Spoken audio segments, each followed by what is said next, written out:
That night I woke to the softest sound at my door. It was not the wind, it was not a dream, it was the whisper of my sister-in-law speaking to someone in the hallway. Tomorrow we file the papers, she said. She will lose everything, the house, the military pension, even her right to decide for herself. My chest tightened as if a hand had closed around my heart. In that moment I realized the person I trusted most had built a trap around me. I had only two choices: stay silent and become prey, or rise again as the soldier I had once been. Before we dive into the story, take a moment to like the video and subscribe, but only if stories of courage and resilience speak to you. And share in the comments where you are listening from and what hour it is in your corner of the world. It is always moving to see how far these stories travel and whose hearts they reach. Every voice and every place reminds me that the battles of veterans are never fought alone. They echo across states and across oceans. Your presence here means this story matters. What happened in that house was only the beginning. My escape into the night was not the end of fear, but the start of another kind of war, no longer fought in deserts or on distant bases. This battle lived under my own roof. The enemy wore no uniform, but tried to strip away my dignity and my freedom. In the chapters ahead, I will take you through each step, the betrayal that cut deepest, the turning points that tested me, and the hard-won lessons that gave me back my strength. When I stepped out of uniform for the last time, I thought I was ready. 20 years of service behind me, a folder of medical clearances in my bag, and the faint echo of marching boots still in my head. The army had been my rhythm, my shelter, and my family for so long that walking away felt like losing the ground under my feet. The silence that followed was heavy. I told myself I could handle it. After all, soldiers are built to adapt. But adaptation is not the same as belonging, and soon I learned that belonging was the one thing I no longer had. My brother invited me to stay with him and his wife while I figured things out. I sold the condo near the base where I had been stationed and packed my life into 2 duffel bags. He made it sound like a simple arrangement. A few months under their roof, some time to breathe, to plan, to remember who I was when I was not wearing combat boots. I walked through their front door with relief, believing I had found a safe harbor. The first weeks felt almost tender. My sister-in-law made coffee early, and we would sit on the porch in the soft morning light. She asked questions about my deployments, about the places I had been, about what it felt like to come home and not have anyone waiting at the gate. There was sympathy in her eyes when I spoke of the friends I had lost, and for a while I mistook that sympathy for love. My brother worked long hours, and in his absence she filled the space with conversation. I believed she was helping me heal, but healing never comes in the shape you expect. The questions grew sharper over time. What kind of pension do you receive after 20 years? Do you still have life insurance from the army? Did you name a beneficiary? They came so casually, wrapped in laughter or hidden in the middle of dinner talk, that I brushed them aside at first. Families ask about finances all the time. Maybe she was worried about my future. Maybe she cared enough to think ahead for me. That is what I told myself. Still, the unease started to settle in my bones. She offered to help organize my papers, said she was good at filing and could make sure nothing got lost. She reached for my discharge folder more than once, her fingers tapping on the envelope that held every proof of my health, my service. My worth in the eyes of the military. I kept it close, the way you keep your rifle close on deployment. A soldier knows instinct. Instinct told me not to let go. My brother seemed blind to all of it. He smiled when she teased me, never noticed the way her questions lingered too long. He was content to believe that having me in the house brought the family closer. I wanted to believe that too, so I stayed quiet, burying my suspicion under gratitude. Gratitude can silence a soldier more effectively than any order. I told myself I was lucky to have a roof, a warm bed, and a place at the table. I ignored the small alarms ringing in my head. The night everything changed began like any other. I had trouble sleeping, so I read until the house went still. Around 2 in the morning, I heard voices. At first, I thought it was the television left on, but when I pressed my ear to the door, I recognized her whisper. It was sharp, practiced, full of intent. Tomorrow we file the papers. She will lose everything: the house, the pension, even her right to make choices. The words slid under the crack of the door like a blade. I froze. My chest tightened as if I had been struck. She was not speaking about some stranger. She was speaking about me, about dismantling my life piece by piece, stripping away the little I had left after 2 decades of service. I leaned back against the wall, my hands trembling, my heart pounding like a drumline in combat. In all my years overseas, I had faced ambushes, sniper fire, explosions that turned night into fire. Yet none of it felt as violent as hearing betrayal spoken in my own house. I thought of the mornings on the porch, the sympathy in her eyes, the way I had trusted her. Every gesture was a disguise, every question a weapon laid down carefully in advance.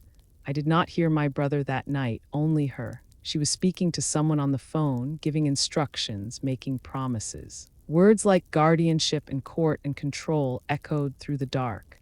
I knew then what she wanted. She would paint me as unfit, unstable, broken by war. She would take my pension, my insurance, the very dignity of making choices for myself. A soldier survives by reading the ground under her feet. The ground in that house had shifted beneath me, and if I stayed, I would sink.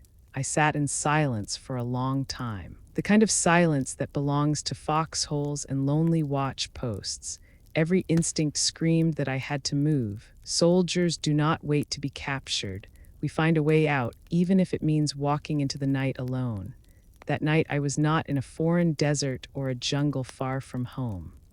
I was in Illinois, in my brother's quiet house, surrounded by family photographs and ordinary comforts. Yet I had never felt more like a target. I packed in silence, careful not to let the floorboards creak. I slipped my discharge folder into the bottom of my bag, tucked my driver's license and bank cards into a pocket, and breathed as quietly as I could. The house felt like a trap closing around me, every picture frame on the wall watching. Every clock ticking toward dawn. I paused at the door, one hand on the knob, and for a moment grief hit harder than fear. Grief for the family I thought I had, grief for the safe harbor that had turned into enemy ground. But grief is heavy, and soldiers cannot carry it far. I let it go long enough to step outside into the cool night. The sky was clear, the air sharp with autumn. I moved down the street to where my old sedan was parked. Its engine coughed once, twice. Then gave me nothing, dead. I stared at the steering wheel with a fury that nearly broke me. That car was the last thread holding me to a plan, and now it was gone. In the silence, I remembered a phone call from weeks before. A buddy from my unit had offered to sell me his pickup, sturdy and plain, the kind of truck that did not draw attention. I had hesitated then, but that night his offer became my lifeline. I grabbed my phone and called him. When his groggy voice answered, I told him I would take it. I would meet him by morning. I left the sedan where it was, locked it, and began walking. Each step felt both heavy and liberating. Behind me was the house I could never trust again. Ahead was uncertainty, but it was my uncertainty. And for the first time since I hung up my uniform, I felt like a soldier again. I walked into the dawn with nothing but a duffel bag over my shoulder and a phone pressed tight in my hand. The street was quiet, only the faint hum of streetlights and the occasional bark of a restless dog. Every window I passed felt like a watchtower. I knew she was still asleep back in that house, or maybe still whispering into her phone, drawing her plans in the dark. Either way, I would not be there when she woke. My buddy Carter lived 40 miles away, a small farming town surrounded by fields that went on forever. He was one of the steady ones, a man who had laughed even when the sandstorm blinded us, who had steadied my rifle when my hands shook after a blast. Soldiers know who they can call at 2 a.m. Carter answered. By sunrise, I was standing in his gravel driveway, the autumn wind whipping across the open land. His pickup sat waiting. A faded green Chevy with more years on it than either of us cared to count. You look like hell, he said, handing me a steaming mug of coffee. I wanted to laugh, but the sound caught in my throat. You don't know the half of it. He studied me the way only another soldier can, reading the tremor in my hand, the tension in my jaw. He didn't ask questions right away. He let me breathe. Let me sip the coffee until the warmth pushed back the cold that had wrapped itself around my chest. Then he asked, careful, steady, what happened? And so I told him. I told him about the whispers at my door, the words about guardianship, about losing everything. I told him how my sister-in-law had spent weeks circling me like a hawk, pretending to care while mapping out my weaknesses. I told him how my brother's silence had felt like consent, the kind of betrayal that digs deeper than any wound on the battlefield. Carter swore under his breath, that's not family, that's a vulture. I nodded, my throat tight. I should have seen it. The questions, the way she pushed to handle my paperwork. I ignored it because I wanted to believe I had a place to belong. He set his mug down hard enough to make the coffee spill. Belonging doesn't mean surrendering your life. You did the right thing leaving. Right, the word felt thin. Soldiers know the difference between retreat and survival, but in that moment I could not tell which one I had chosen. Carter drove me to the bank that morning. The first thing I did was change my account access, lock down the insurance information, and place alerts on every line of credit I had.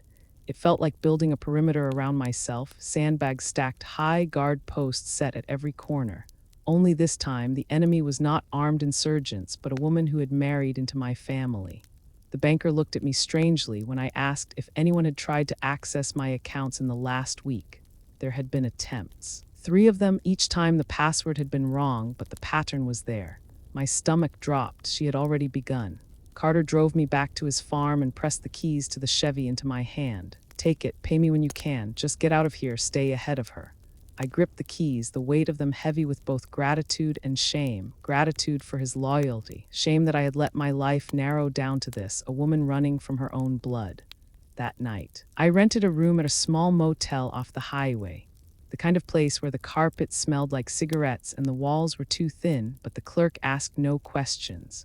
I gave only my first name, paid in cash, and kept the lights low.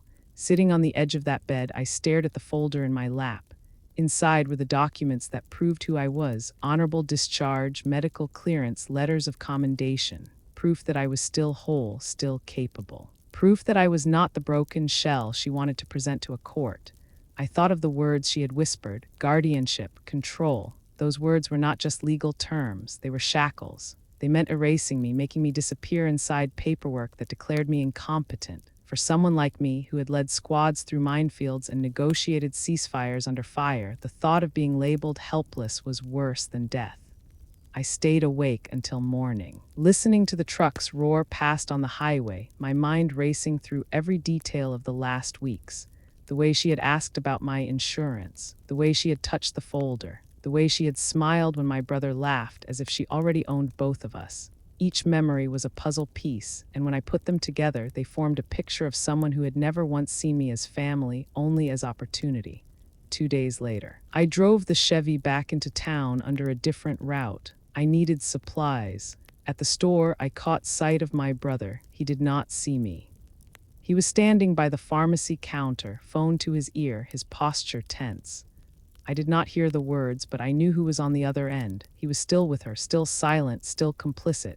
The betrayal sank deeper, twisting inside me. Blood may bind us, but loyalty defines us, and in that moment I knew he had chosen her. I pulled away before he could turn and see me. Back at the motel, I sat with the weight of that truth pressing hard against my chest. My brother was gone to me. There was no safe return to that house. No chance that this was a misunderstanding. The soldier in me took over then. I made a list. Step 1, secure my finances. Step 2, contact a lawyer who understood veterans' rights. Step 3, gather evidence. The Army had taught me that survival is not luck, it is preparation. I would not walk into this unarmed. Each day I checked my accounts. Each day I documented everything I could remember. Dates, times, phrases she had used. I called another friend from my unit, a woman named Helen who had gone into medical work after her service. She promised to testify if it came to it, to confirm that I was in good health, sound of mind, capable of living independently. Her voice steadied me, but even with allies, the nights were long. In the motel mirror, I barely recognized the woman staring back. She was thinner, her eyes shadowed. Her shoulders hunched as if still carrying a pack through enemy country. Yet beneath that exhaustion was steel. Soldiers do not forget how to fight. The moment that sealed my resolve came 1 week later. I received a letter at the motel forwarded from my brother's house. It was a notice from the court. A petition had been filed for guardianship over me. My name printed in black ink, reduced to a case number. My hands shook as I read it. She had moved faster than I imagined. For a long time I sat staring at the paper, the motel clock ticking too loud in the silence. Fear clawed at me, whispering that she was ahead, that I would lose. But then another voice rose, the voice drilled into me over years of training. You do not surrender ground without a fight. I folded the letter, placed it back in the envelope, and slid it into the folder with my military records. That folder was more than paper now. It was my weapon, my shield, my testimony. I promised myself I would walk into that courtroom not as a victim, but as a soldier who had come home only to face a different kind of war. When I turned off the motel light that night, the room plunged into darkness, but inside me something brightened. Betrayal had carved a wound, yes, but it had also lit a fire. I would not let her write the story of my life. I would write it myself, page by page, battle by battle. The house I had trusted had become a trap, but in walking away from it, I found something I thought I had lost: the will to fight. I had always believed that the army taught me everything I needed to know about survival. I had carried a rucksack across deserts, patrolled in villages where every shadow felt like a loaded gun, and endured nights so long that dawn felt like a rumor. But nothing in uniform quite prepares you for the night you realize your own family is plotting your capture in a courtroom. The battlefield changes, yet the instinct to survive remains the same. That instinct woke me the night I packed my life into a single duffel and walked away from the house I once called safe. The first thing I reached for was the folder that held the story of my service. My discharge papers, medical evaluations, insurance statements, and pension confirmations were tucked inside like treasure maps. That folder was my proof that I was still whole, still capable, and not the fragile shell my sister-in-law would paint me to be. I wrapped it in an old t-shirt, slid it deep into my bag, and pressed my hand against it the way a soldier presses a hand to a weapon before heading out on a mission. Next came my ID cards: military, driver's license, bank, VA health card. Each one a key to my identity, each one a target if they fell into the wrong hands. I lined them up on the dresser and stared at them, reminding myself that I was not powerless. These were mine, not hers. I slipped them into a hidden pocket, zipping the compartment shut with the finality of a locked door. Insurance papers came next. I had a life policy that dated back to my second deployment, a policy that was supposed to be a safety net for a family I never built. In the wrong hands, it was bait. I folded the documents carefully and placed them beneath the folder. As I did, I thought of her voice outside my door whispering about taking everything. The sound still sliced through me like shrapnel. When I was ready to leave, I paused by the window. The street lay silent under the wash of a single lamp. My sedan sat 2 houses down, dark and lifeless. I knew better than to trust it. That car had failed me once already, coughing itself into silence when I needed it most. I remembered Carter's voice on the phone, half asleep, telling me I could take the Chevy pickup. That offer felt like an order now. Soldiers know when it is time to switch gear. My sedan was a liability. The pickup, plain and unremarkable, would make me disappear into the landscape like camouflage. I stepped into the night, my boots hitting the pavement with the quiet rhythm of a march, every sense sharpened. The cool air smelled faintly of wood smoke from some distant chimney. A dog barked and I froze, waiting for the silence to return before moving again. I had learned on patrol to measure every sound, every shadow, as if it might decide my life. That training guided me now. Even though the danger came not from rifles, but from a betrayal carried in whispers and legal documents.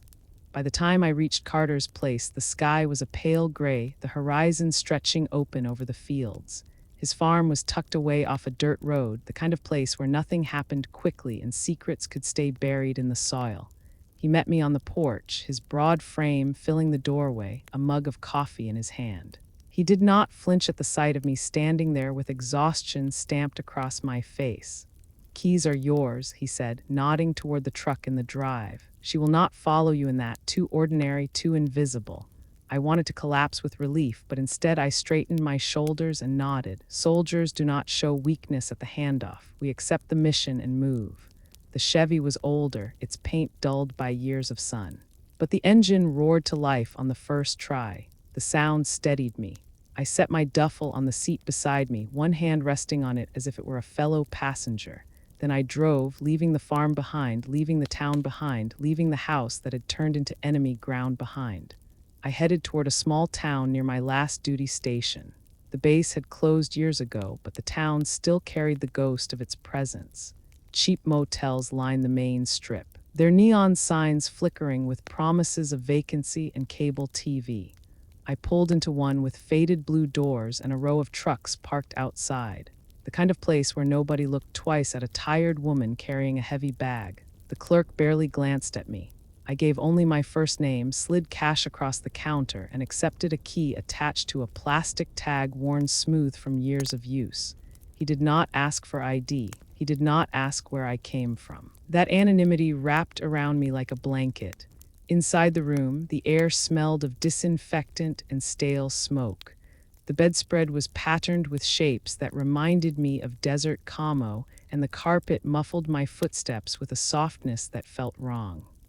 I set my bag down and locked the door, sliding the bolt across with a decisive click. Sitting on the bed, I pulled out the folder and laid it across my lap.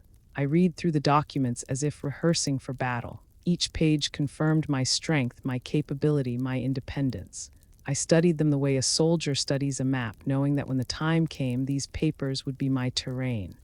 That first night in the motel was long. Every sound made me tense. The hum of the vending machine outside, the creak of the pipes, a truck pulling into the lot. I imagined her finding me, imagined her walking through the door with papers in her hand and a smile that said she had won.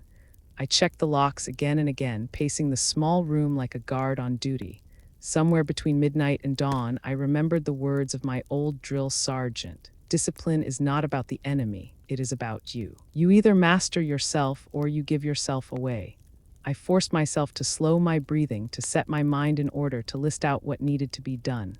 Soldiers survive by breaking fear into tasks. Task 1, secure the documents. Task 2, protect my identity. Task 3, stay mobile. When the sun rose, I was still sitting at the small desk, pen in hand, writing down every memory of her questions, every detail that now looked like evidence. Her laugh when she asked about my pension, her eyes lingering on my insurance papers, the way she had leaned too close when I counted out my prescription bottles. Each memory became a bullet point, a piece of ammunition. I knew this was only the beginning. Escaping the house had been my first victory. Now came the war of shadows. I would have to hide, to watch, to plan, the way I once had in foreign streets filled with unknown eyes. Only this time the battlefield was familiar sidewalks and quiet kitchens, and the enemy knew my name. Yet beneath the fear, something steady stirred. A reminder that I had faced worse odds, darker nights, louder threats. A reminder that soldiers do not fold at the first sign of attack. I was not only running, I was preparing. That thought carried me into the next day and the day after, until the motel began to feel less like a hiding place and more like a forward operating base. Temporary, fragile, but mine. From there, I could plan. From there, I could fight. Days at the motel blurred into one another.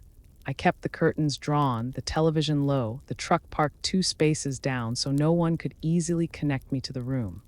It was a strange kind of invisibility, living in plain sight but hidden behind false names and cash payments. I had seen men do the same in cities overseas, slipping through markets with counterfeit documents, surviving by staying one step ahead of the eyes searching for them. I never thought I would be the one doing it in my own country, in the middle of Illinois. I created routines to steady myself. Each morning I walked the perimeter of the parking lot, counting the cars, noting license plates, checking for anything out of place. I bought groceries at a store 2 towns away so no familiar faces would see me. I paid attention to who sat in the diner booths, who lingered too long by the motel vending machine. Hypervigilance had once kept me alive in Kabul. Now it was my way of breathing. At night, the loneliness pressed in. I thought of my brother, of the silence that had stretched between us in those last days. Did he know what she was doing? His absence at that midnight conversation still haunted me. Perhaps he had been asleep. Perhaps he had been complicit. Either way, his silence was as loud as a gunshot. It told me I could not rely on him, not anymore. I used the long nights to practice discipline. I read through my discharge evaluations until I could recite them from memory. I copied down my pension statements, making duplicates to keep in separate places. Soldiers are taught redundancy. 2 is 1, 1 is none. I built that principle into every step. If I lost the folder, I had a backup. If I lost the backup, I had another plan. The Chevy truck became my lifeline. Its engine rumbled like steady breathing. And behind its wheel, I felt both exposed and invisible.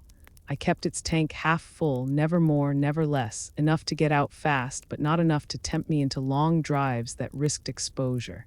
I parked it under street lamps where cameras might deter tampering.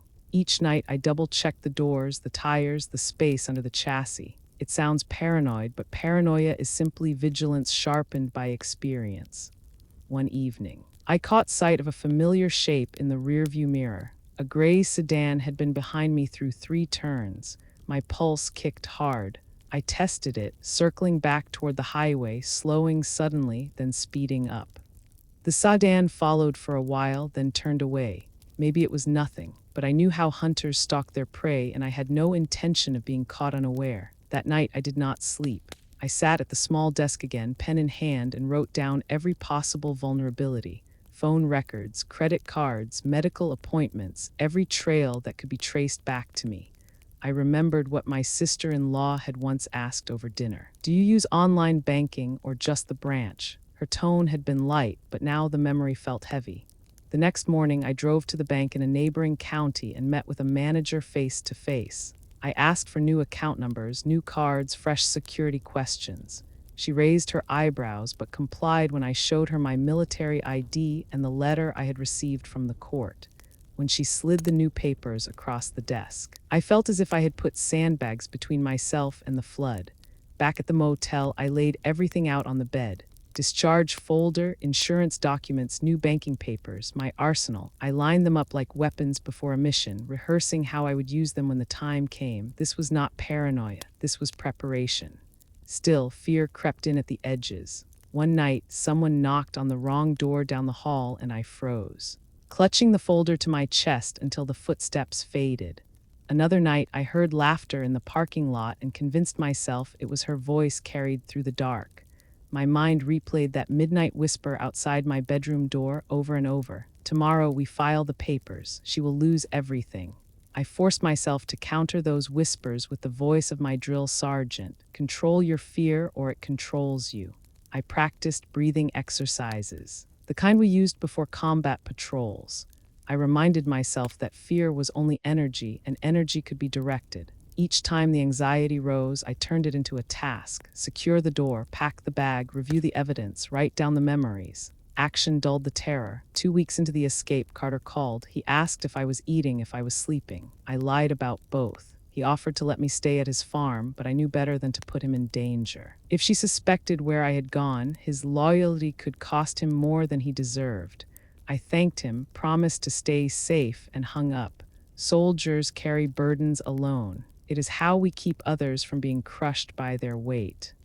One afternoon, a letter arrived at the motel. It was addressed to my first name only, forwarded from the bank. Inside was another notice from the court. A hearing date had been set. The petition claimed I was incapable of managing my finances due to medical and psychological impairment. My breath caught as I read the words. There, in black and white, was the lie she was weaving. A lie strong enough to pull me into a courtroom and chain me to her will. For hours, I stared at that letter. Part of me wanted to crumble, to admit defeat before the battle even began. But another part of me, the part forged in fire and sand, rose. I had faced worse.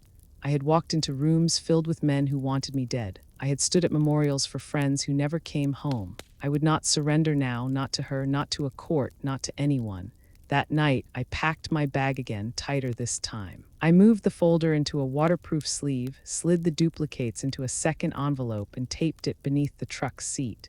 If she found me and took one, I would still have the other. Soldiers never travel with all their ammunition in one box. The motel no longer felt safe. Too many faces passing by, too many doors too close. I checked out before dawn and drove toward a small town near the state line. There, I found an apartment complex that rented short-term furnished units. It cost more than the motel, but it gave me space. A kitchen to cook my own meals, a living room where I could spread out papers without fear of someone barging in, a door with 2 locks instead of one. Moving into that apartment was more than a change of address. It was a declaration. I was not simply hiding. I was building a base, a place to fight from. Soldiers know that terrain can win or lose a battle. This terrain was mine now. The first night there, I cooked pasta on the small stove and sat at the table with my folder spread wide. I wrote down everything again, but this time I added a new column, strategies. Who could I call? Which lawyer specialized in veterans' rights? Which friend could testify about my health? I thought of Helen, the medic who had patched me up more times than I could count. She had told me once that I was tougher than steel. Maybe she could put that into words for a judge. The apartment felt fragile, but it also felt like hope. I looked out the window at the parking lot, at the truck sitting steady beneath the lamplight, and whispered to myself, "You are not prey. You are the hunter now." Every lesson the army had ever taught me came rushing back. Secure your position, gather intelligence, prepare your defense. I would not walk into that courtroom as a broken woman. I would walk in as a soldier who had come home only to find another battlefield waiting, and I would not lose. The apartment gave me 4 walls and a lock, but it did not give me peace. I knew my sister-in-law was still moving against me. The court date was a deadline ticking louder each day, and the petition she had filed was like a bomb planted under my life. To face it alone would have been suicide. Soldiers may fight alone on some nights, but wars are won by units. I needed to rebuild mine. The first name I thought of was Helen. She had been a medic on my second deployment, the one who patched me up after shrapnel tore into my shoulder. I still remember the way she barked orders while the world blurred and spun. She never let anyone fall apart on her watch. I dialed her number with hands that trembled more than I wanted to admit. When she answered, her voice was exactly as I remembered, brisk and steady. I told her what had happened in halting sentences, the betrayal, the motel, the petition waiting like a storm. For a long time, she was silent. Then she said the words I needed most. "You are not crazy. They are trying to make you think you are, but you are not." I felt a weight lift as if she had pulled it off my chest with bare hands. She promised to testify if needed. She still had records from our unit medical reports that proved I had passed every evaluation. More than that. She told me I was still the woman who had walked across a desert under fire and laughed afterward. That reminder burned like a flare in the dark. The next call I made was to Carter again. He listened without interrupting, then gave me the number of a lawyer who specialized in veterans' rights. Her name was Marlene. She had fought cases where families tried to strip soldiers of guardianship or pensions. She understood how the system could be twisted against those who had once served it. I met her in a small office tucked above a diner. The smell of bacon and coffee seeped up through the floorboards, grounding me in something familiar. Marlene was sharp-eyed, gray-haired, and carried herself with the authority of someone who had been underestimated too many times. She read the petition slowly, then set it down with a look that could cut steel.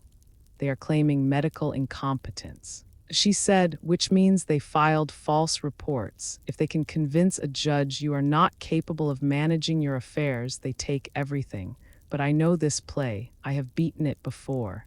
Hearing her speak was like standing in formation again, orders crisp and clear.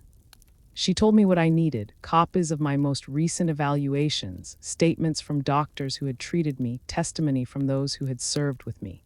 She laid out the battlefield step by step, and for the first time since that night at the house, I saw the possibility of victory. I left her office with a folder of instructions and a list of deadlines. It felt heavy in my hands, but not as heavy as despair. This weight was one I could carry. The next days were filled with missions. I requested certified copies of my discharge papers from the VA. I contacted the base hospital where I had my final medical clearance before separation. Each time I explained why, my voice shook, but each time the clerks and administrators nodded with understanding. Veterans know veterans. They moved faster than I expected, their eyes soft but their hands steady as they handed me forms and signatures. One evening, sitting at the table in my apartment, I spread out everything I had collected. Stacks of papers, official seals, signatures of doctors, proof of my strength, proof of my sanity. I recorded myself reading through them, a voice memo that could be used if documents went missing. My phone became both weapon and shield, every file duplicated and stored in cloud accounts under passwords only I knew. But gathering evidence did not erase the fear. At night, the apartment grew too quiet. Memories crept in. The sound of my sister-in-law's whisper outside my bedroom door, the cold look in her eyes when she asked about my pension, the way she handled my pill bottles, tilting them as if weighing them in her hand. I could not stop replaying those moments, and with them came others I had tried to bury. I remembered the convoy that never came back, the dust in the air after the explosion, the silence where voices should have been. I remembered standing over a casket wrapped in a flag, wondering if courage was worth the cost. Some nights I woke sweating, heart pounding, convinced I was still there. PTSD is a shadow that follows you even when the sun is shining. In that apartment, the shadow lengthened. Yet every time the memories threatened to drown me, I thought of Helen's voice. "You are not crazy. You are still the woman who survived." I clung to that like a lifeline. I also found strength in the community I had once drifted away from. Carter told a few others in our unit what was happening. Soon, messages began to arrive. Men and women I had not spoken to in years sent texts, emails, small notes of encouragement. One wrote simply, "We've got your six."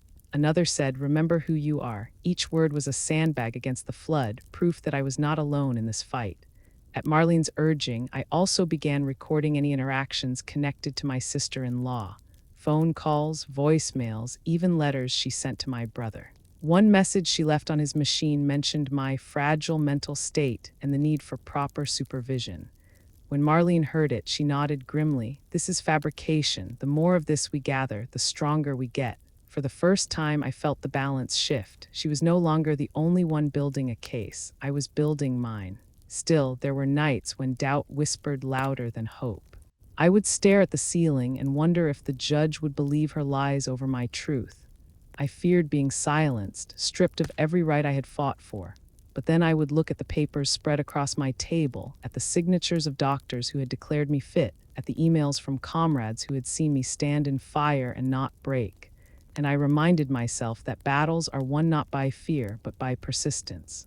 The army had taught me to push past exhaustion, to march one more mile even when the body begged to stop. I drew on that training now. Every errand became a patrol. Every phone call became a mission. Every document collected became another victory. The war was not over, but I was no longer retreating. I was advancing. And with each step, I began to feel like myself again. Not just the woman betrayed by family, not just the veteran haunted by shadows, but the soldier who had sworn never to surrender. That soldier was still alive. She lived in me, and she was ready. Marlene called me 2 days later with news that made my stomach twist. She had obtained copies of the filings my sister-in-law had submitted to the court. Along with the petition for guardianship, there were documents that looked like medical evaluations. At first glance, they seemed official, stamped with dates and signatures. But when Marlene read them to me over the phone, my hands clenched into fists.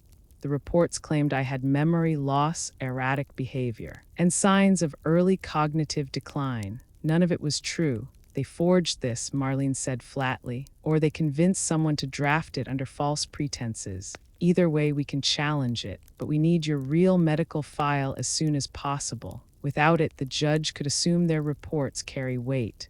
Her words left me cold. The thought that my sister-in-law had not only plotted against me but manufactured false evidence felt like a betrayal so deep it almost knocked the breath out of me. This was not simple greed. This was character assassination. She was trying to erase me, not just my bank account. I drove to the VA hospital the next morning. Walking through the halls, I felt both invisible and exposed. Veterans sat in the waiting area, each carrying their own scars. Some visible, some hidden. I thought of how easy it was for people outside these walls to misunderstand us. How a single word, unstable, fragile, could undo years of strength. When I met with the records clerk, I explained the urgency. He listened without judgment, then disappeared into a back office. 20 minutes later, he returned with a thick envelope. Inside were the results of my most recent evaluations. Clear, precise, unequivocal, physically fit, mentally sound, capable of independent living. I held the papers to my chest as if they were armor. In truth, they were. I delivered copies to Marlene the same afternoon. She scanned them quickly, then smiled for the first time since we met. "This is gold," she said. "It destroys their argument. Now we will subpoena the doctor who signed off on their fake report. If they cannot produce a real evaluation, their case collapses." That night, back in the apartment, I spread the papers out across the kitchen table again. My own handwriting filled the margins of a yellow legal pad, notes and dates, reminders of who to call next. It looked less like a collection of evidence and more like an operational map. For the first time, the balance felt tangible. They had lies, but I had truth, and truth, when documented, is a weapon. Still, the emotional toll was heavy. Some nights the shadows of deployment returned, tangled with the fresh betrayal of family. I would wake gasping, unsure if the sound in my ears was an IED in the distance or my sister-in-law's whisper in the hallway. PTSD does not care about geography. It follows, creeping in when you are alone and tired. I hated the way my body betrayed me, the way fear coiled in my chest despite all the evidence in my favor. One evening, Helen called after finishing a shift at the hospital. She listened as I confessed the nightmares, the panic, the sleeplessness. Her voice was calm but fierce. "Do not let them convince you these symptoms mean weakness," she said. "You are reacting like any soldier who has lived through what we have. PTSD is not incapacity. It is proof of survival. You are alive because you learn to react. That does not make you unfit. It makes you battle-tested." Her words steadied me. For so long I had hidden those memories, fearing they marked me as broken. But Helen reframed them. They were not disqualifiers. They were evidence of endurance. Slowly, I began to share my situation with a few more veterans I trusted. At first, it was difficult to admit how close I had come to losing everything. But each time I opened up, I was met with solidarity. One former squad leader told me he had fought his own sister in court after she tried to seize control of his benefits. Another confessed that his brother had drained his account during a hospital stay. Their stories were painful, but they carried the same undercurrent. We survived. We fought back. You can too. The veteran community is unlike any other. We may scatter across the country after leaving service, but the bond forged in fire does not vanish. Within weeks, I had a network forming around me. Helen agreed to testify. Carter offered to drive me to court when the day came. Another comrade sent a letter detailing my role during deployment, emphasizing my leadership and stability under pressure. Piece by piece, my defense grew stronger. Marlene encouraged me to document my daily life as well. Photographs of meals I cooked, notes about errands I ran, receipts from bills I paid on time. At first, it felt absurd. Why should I have to prove I could boil pasta or balance a checkbook? But I understood her strategy. She wanted to show the court not just that I was officially declared competent, but that I was living proof of it every single day. One Saturday afternoon, I sat at the table with a stack of photos Helen had mailed from our deployment years. In one, I was smiling under a desert sun, dust streaking my face, radio in hand. In another, I was kneeling beside her as she treated a wounded soldier, my hands steady on the bandage. Looking at them, I remembered not just the battles, but the resilience, the way we found laughter in the darkest places. Those photos would go into evidence too. They told a story words alone could not. As the court date drew closer, my anxiety sharpened. But it was no longer the raw terror of those first days. It had transformed into focus. I remembered what it felt like before a mission, the mixture of dread and determination. You never knew exactly what awaited, but you prepared. You rehearsed, you trusted your training. That is how I approached each day now. On the eve of the hearing, I sat alone in the apartment, documents neatly packed into folders, duplicates stored with Carter flash drives hidden in the truck. I lit a small candle on the table, a ritual I had picked up overseas when we honored those we lost. I whispered their names into the quiet room, reminding myself of the strength I carried because of them. I thought of my sister-in-law too. I thought of her smile when she joked about my pension, the calculation in her eyes. I knew she would walk into court certain she could bend reality to her will, but I was ready to meet her there. I was no longer the woman who froze at whispers in the night. I was the soldier who had rebuilt her unit, gathered her evidence, and prepared her ground. When I closed my eyes that night, I did not dream of explosions or betrayals. I dreamed of standing in a courtroom. Sunlight pouring through tall windows, Marlene beside me, Helen in the gallery, Carter at my back. I dreamed of my voice clear and unwavering as I told the judge my story. And for the first time in months, I believed it might come true.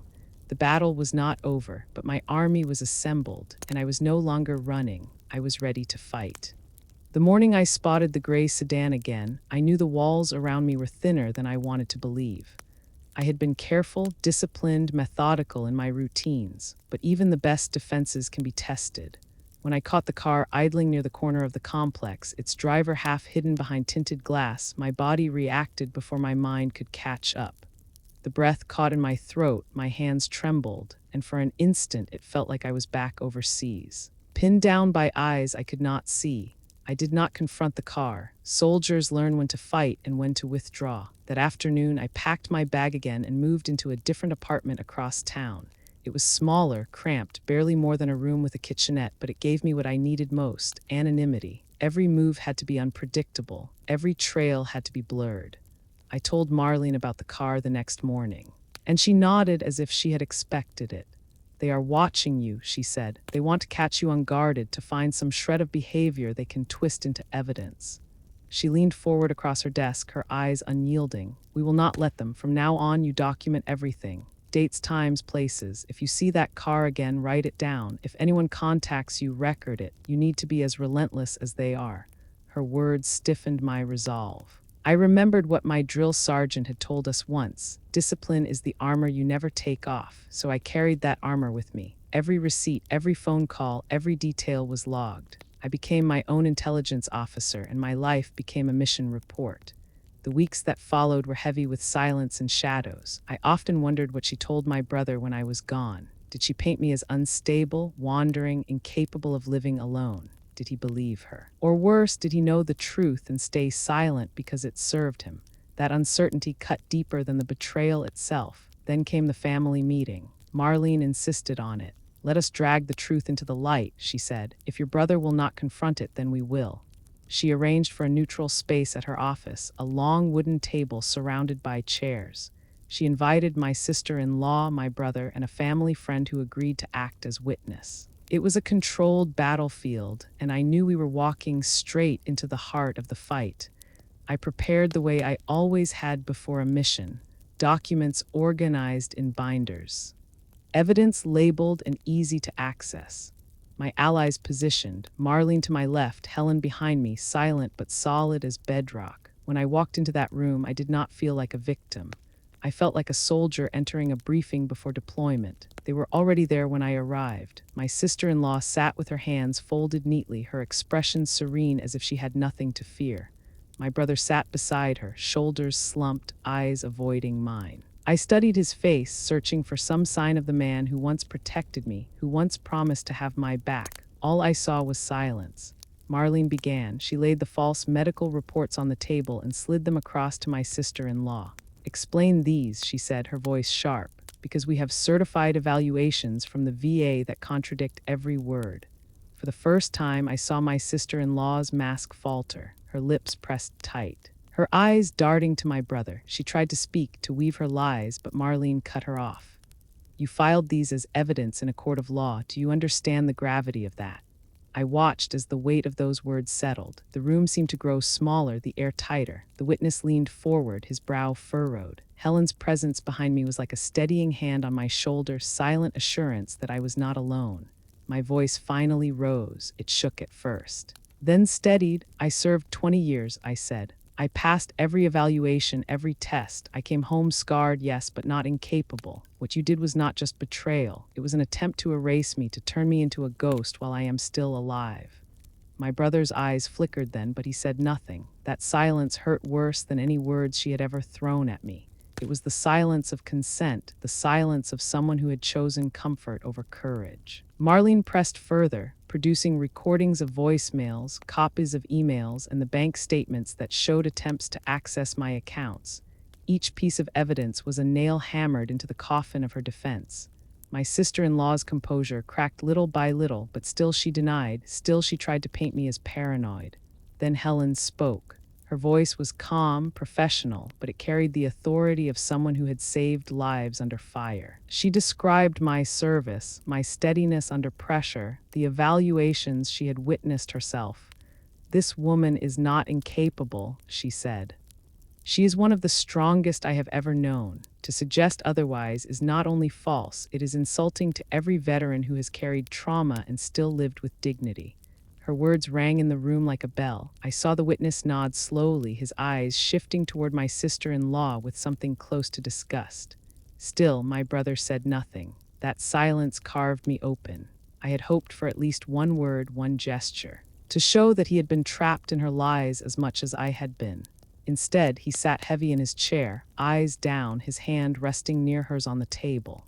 I realized then that I had lost him. Whatever bond we had once shared was buried under her manipulations, or perhaps under his own weakness. That grief cut deeper than the legal battle, deeper than the false reports. It was the grief of family turned stranger. When the meeting ended, Marlene gathered the papers with precision, stacking them neatly before tucking them into her case. "We have enough," she said quietly. "Let them try to fight this in court. The evidence speaks louder than their lies." I walked out of that office with my shoulders straight but my chest aching. The battle was not over, but the truth had been dragged into daylight. My sister-in-law had been exposed, her fabrications cracked wide open, yet the cost was clear. My brother's silence echoed louder than any confession. That night, alone in my small apartment, I sat at the table with the candle burning again. The flame flickered, fragile but persistent, a reminder that light endures even when shadows press close.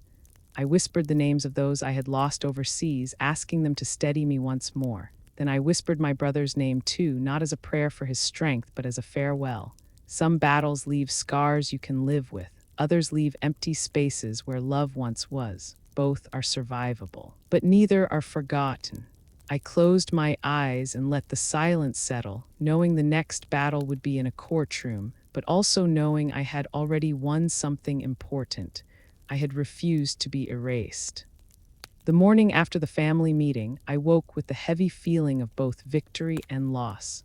Victory because my sister-in-law's lies had been dragged into daylight where they could not hide. Loss because my brother's silence was no longer just silence. It had become a choice.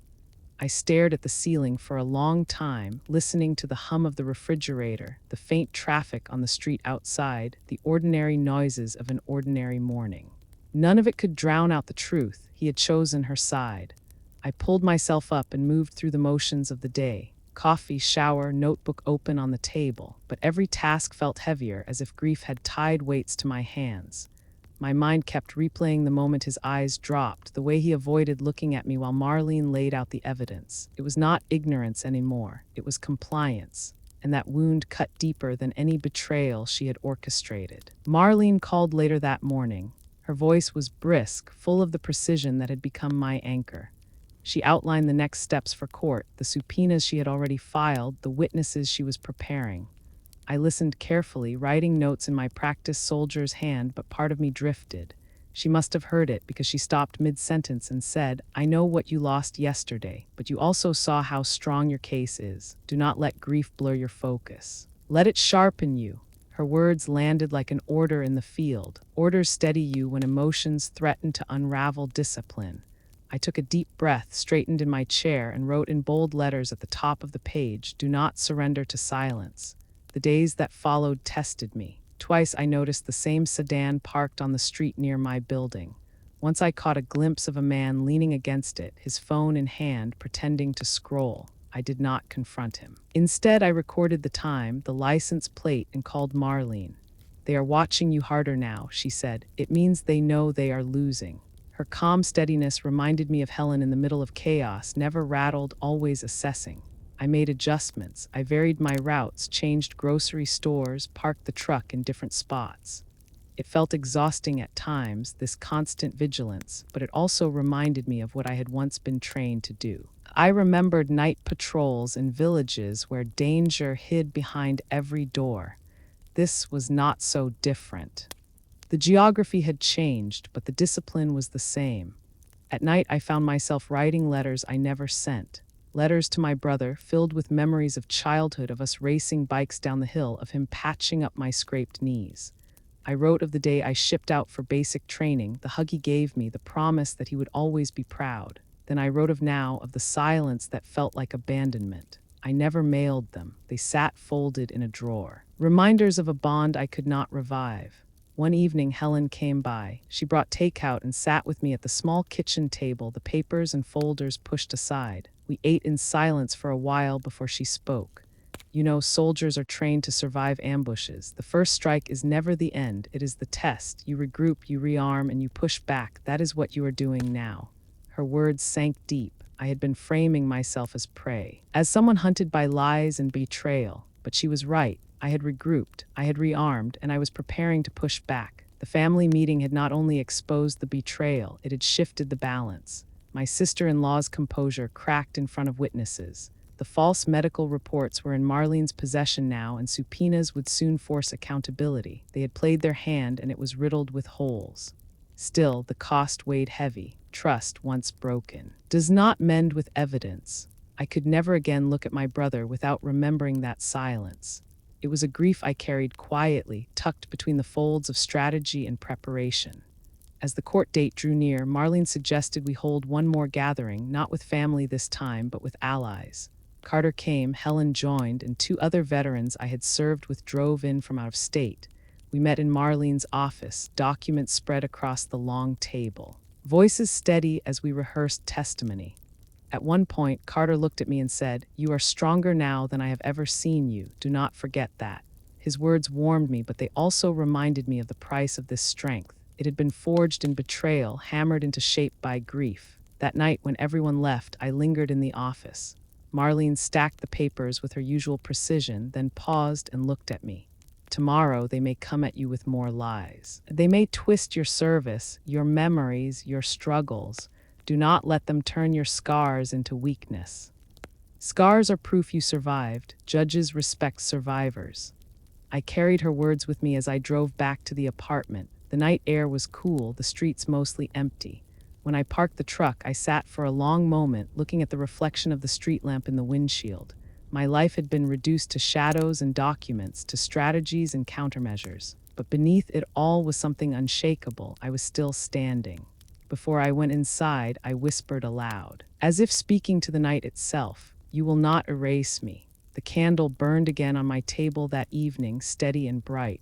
I wrote down the events of the day, logged the sighting of the sedan, listed the names of those who stood with me. Then I closed the notebook and sat back. For the first time in months, I felt not just prepared, but resolved. The betrayal had been exposed. The lies had been documented. The silence of my brother had carved its wound. But it had also clarified something essential. I could not fight for the family I once had, but I could fight for myself, for my dignity, for the life I had built. And that, I realized, was enough. The morning of the hearing felt like a deployment. I woke before dawn, sat at the edge of the bed, and laced my boots with the same careful rhythm I once used in barracks across the world. My apartment was silent except for the low hum of the refrigerator, yet the air felt charged, as if the walls themselves knew what the day held. On the table lay my binders, color-coded, labeled, stacked in formation like a unit waiting for orders.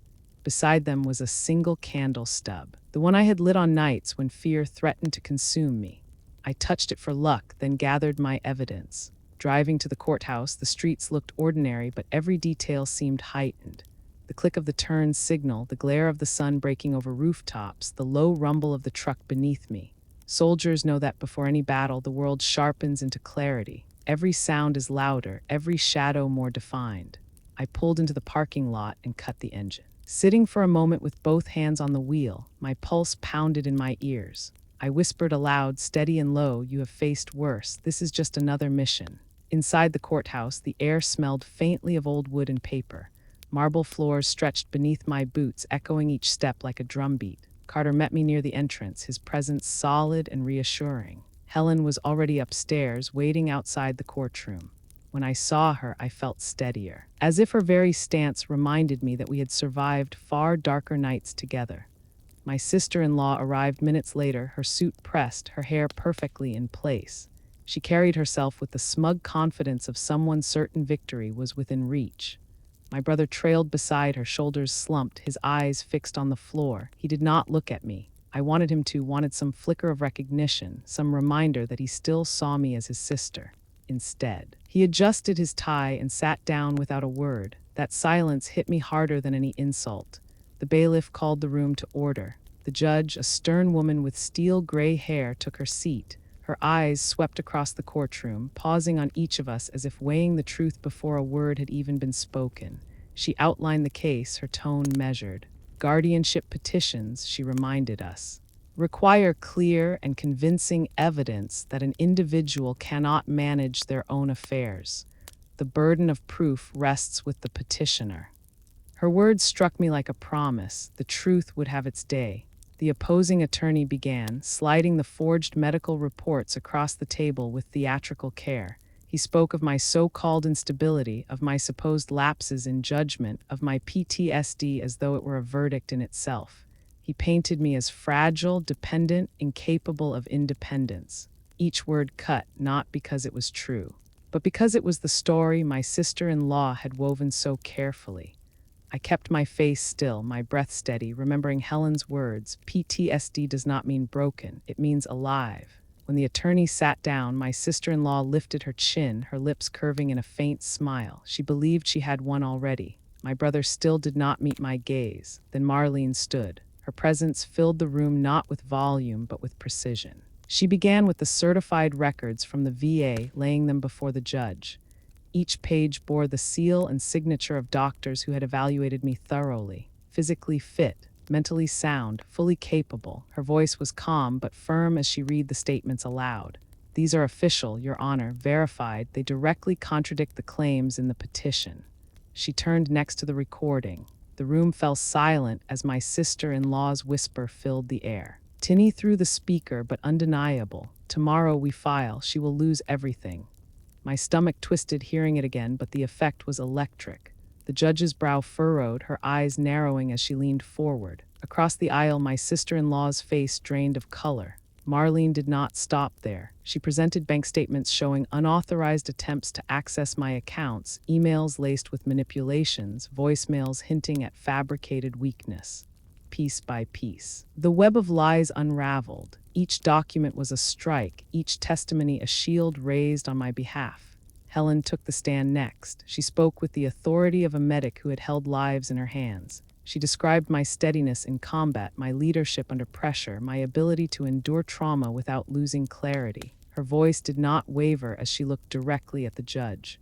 "This woman is not incompetent. She is one of the strongest I have served beside. To claim otherwise is not only false, it is an insult to every veteran who has faced war and come home still fighting to live." Her words rang through the courtroom like a bell. I saw heads nod in the gallery. Carter followed, describing how I had planned and executed my escape from danger with the same precision I once carried in service. He spoke of the night he handed me the truck, of my clear determination and foresight. His testimony painted me not as a victim, but as a strategist, someone who thought ahead and acted decisively. When the judge called for a recess, I stepped into the hallway, my knees trembling with the release of tension. Helen touched my arm gently. "You are holding your ground," she said. "That is all you need to do." I nodded, swallowing the lump in my throat. For the first time in months, I felt the possibility of freedom not as a distant hope, but as something within reach. The recess ended. The judge announced that the independent medical evaluation had been reviewed. The court-appointed doctor, neutral and thorough, had examined me only days earlier. His report was clear. I was fully competent, capable of managing my own life. The words felt like sunlight breaking through storm clouds. My sister-in-law shifted uncomfortably, her lawyer scrambling for footing. The judge's eyes were steady as she addressed the courtroom. "We will resume with closing arguments after lunch," she said, "but let me be clear. This case hinges not on speculation, not on family conflict, but on fact, and thus far the facts weigh heavily against the petitioners." As I sat back down, I caught sight of my brother. His face was pale, his jaw tight. For a brief second, his eyes flicked to mine, and in them I saw not love, not loyalty, but fear. Fear of exposure, fear of consequence, fear of the truth that was finally crashing down around them. The gavel struck, calling us to break, but the sound I carried with me was not the gavel. It was Helen's voice, Carter's words, Marlene's relentless precision. It was the sound of a unit holding the line, and for the first time, I allowed myself to believe we were winning. After lunch, the corridors of the courthouse seemed quieter. I walked back through them with Carter at my side, his steady presence reminding me of patrols when silence meant danger but also meant unity. The weight in my chest had eased, but I refused to mistake momentum for certainty. Courtrooms, like battlefields, were unpredictable. One wrong move, one overlooked detail could turn the tide. When we filed back in, my sister-in-law's attorney wore a forced smile, the kind that clung to his face like a mask slipping in the heat. He began his closing argument with polished words about family concern, about protecting someone they loved. He tried to soften the narrative, to cloak betrayal in the language of care. But the cracks were too wide. The evidence of fraud, the recording, the independent evaluation, all of it hung in the air like banners of truth. Marlene rose slowly when it was her turn. Her voice was measured, calm. The voice of a surgeon making precise incisions. She reminded the court of the burden of proof, of the standard of clear and convincing evidence. She held up the forged medical report and contrasted it with the certified VA documents. She replayed a portion of the recording, short and sharp, the words slicing through any illusion of goodwill. Then she looked directly at the judge. My client is a decorated veteran. She has survived the most demanding environments our nation can put before its soldiers. She has returned home and continued to manage her own affairs with discipline and resilience. To claim she cannot make her own decisions is not only false, it is a deliberate attempt to strip her of her rights, her dignity, and her freedom. The petition before you is not born of care. It is born of greed, and it must be denied. Silence followed. The kind of silence that stretches, thick and electric, when truth has landed and no one dares to disturb it. The judge leaned back in her chair, her expression unreadable. She shuffled papers, tapped her pen, and then spoke. Before I deliver a ruling, I will address the matter of medical capacity. Guardianship cases of this nature require independent verification. That verification has been completed. The court-appointed physician has testified and his report is clear. The respondent is fully competent. She paused, letting the words sink in. My breath caught in my chest. The petitioners have failed to provide reliable evidence to the contrary. In fact, what has been presented raises serious concerns about falsification of documents and potential fraud. This court does not take such matters lightly. Therefore, the petition for guardianship is denied in full. Furthermore, I am referring the matter of falsified medical reports to the appropriate authorities for investigation. The gavel struck, one sharp sound that rang through the room like the crack of a rifle signaling the end of battle. Relief washed over me so swiftly it felt almost disorienting. My shoulders sagged as if armor had been lifted. I blinked hard, fighting the sting in my eyes. Beside me, Marlene allowed herself a small, satisfied smile. Helen reached over and squeezed my hand, her grip warm and steady. Carter exhaled audibly, his jaw unclenching after hours of tension. Across the aisle, my sister-in-law sat frozen. Her face was pale, her lips pressed tight, her eyes darting as though searching for an exit. My brother's head hung low, his hands clasped so tightly his knuckles whitened. For a moment, I thought he might look at me, might offer some word or gesture, but he did not. He gathered his papers, stood, and followed her out of the courtroom without a glance in my direction. I remained seated, letting the moment settle. It was victory, yes, but a bittersweet one. Freedom secured, dignity affirmed. Yet family fractured beyond repair. Betrayal does not dissolve with a gavel strike. It lingers, heavy in the heart, even as justice prevails. When we finally rose, the veterans who had come to support me stepped forward. One clasped my shoulder firmly. Another simply nodded, eyes steady, the kind of nod soldiers share when words are unnecessary. Their solidarity filled the space my brother's silence had left. Outside the courthouse, sunlight broke through the clouds. The air was crisp, carrying the scent of early autumn. I closed my eyes for a moment, tilting my face to the light. It felt like breathing free for the first time in months. The weight of uncertainty had lifted. No guardianship, no stolen pension, no stolen autonomy. My life was mine again. Reporters hovered at the steps, their cameras ready, questions sharp. Marlene shielded me from most of it, guiding me through with her usual precision. I kept my words brief. I served my country. Today, the court affirmed I can serve my own life. Then we walked on, leaving the noise behind. That evening, back in the apartment, I lit the candle once more. The flame flickered, then steadied, casting its glow against the walls. I sat with my journal open, the page waiting. My hand trembled slightly as I wrote the words. Today I won my freedom, not on a battlefield, not in uniform, but in a courtroom where lies tried to chain me. I will not forget the ones who stood by me. I will not forget the silence of the one who did not.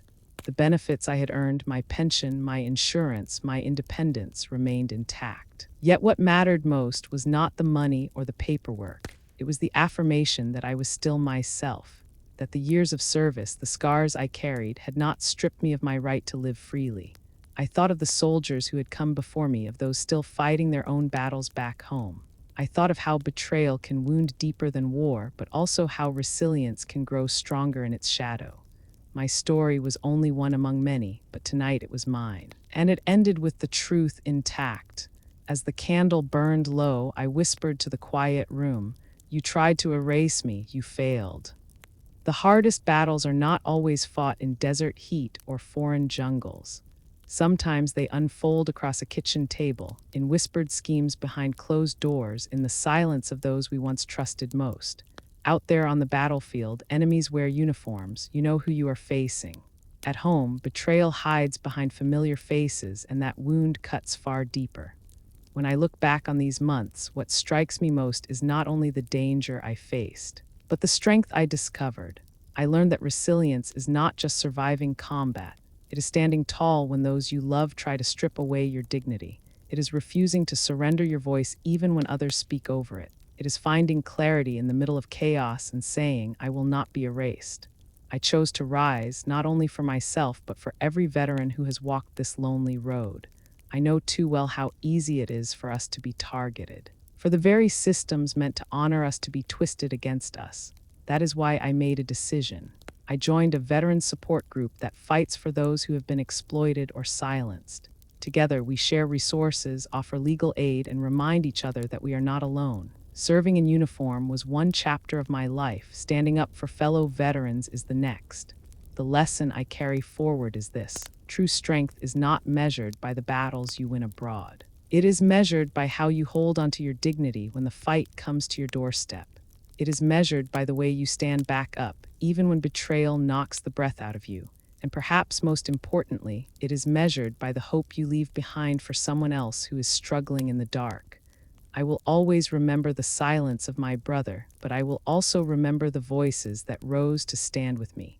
My comrades, my lawyer. The veterans who filled that courtroom with their quiet solidarity. They became my shield when family turned into threat, and that is the truth I want to leave with you.